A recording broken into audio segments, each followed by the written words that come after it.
Nebraska's governor, the mayor of Omaha, the state attorney general leading a cavalry of leaders who have a message for state lawmakers. Don't be soft on crime. But do they have a solution to prison overcrowding? They are critical of LB 483, a bill that would reduce prison sentences for many offenders, and LB 173 would remove mandatory minimum sentences. The State Department of Corrections has issues beyond overcrowding, including mental health. Today, the governor led a news conference underlying the management issues, and John Chapman has more. Governor Ricketts says there are issues in the state's correctional system, and his administration will fix them. The governor says he just needs time for his recently hired director of corrections to do his job. Governor Ricketts says now is not the time for the legislature to rush to ease the sentence on people who are criminals and who threaten our public safety. There's not going to be quick fixes. We got a lot of work to do, and Director Frakes needs time to put those things in place, but we are going to address this. And that's what the real key is. What you're talking about, the problems we have in our correction system are management problems. What we need to do is allow the management to start fixing those and not try to make public safety an issue here by, say, for instance, ending mandatory minimum sentences or getting rid of the death penalty. Nebraska lawmakers are working on the problem of overcrowding in prison, but these critics say they are going about it the wrong way.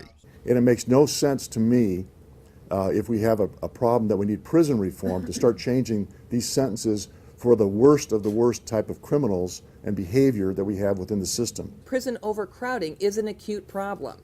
However, senators should not reform our prison system at the expense of public safety. There are some who believe building a new prison is the answer.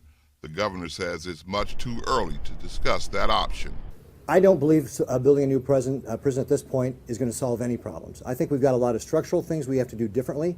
Based upon my few months here as governor, I know there's lots of opportunities for us all across state government to do a better job of servicing the people and bringing our costs down, just like we do in the private sector, and the correction system is no different.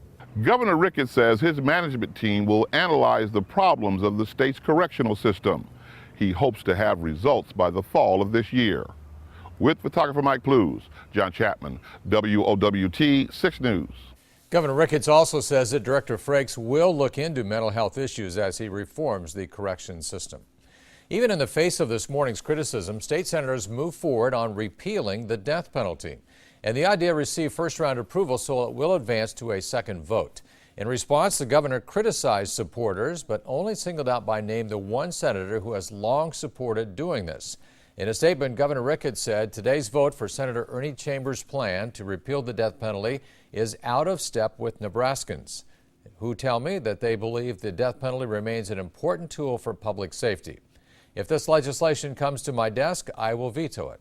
Chambers today addressed a wide range of arguments people use to support the death penalty, but he was especially critical of Attorney General Doug Peterson. Peterson says death penalty appeals are not that costly.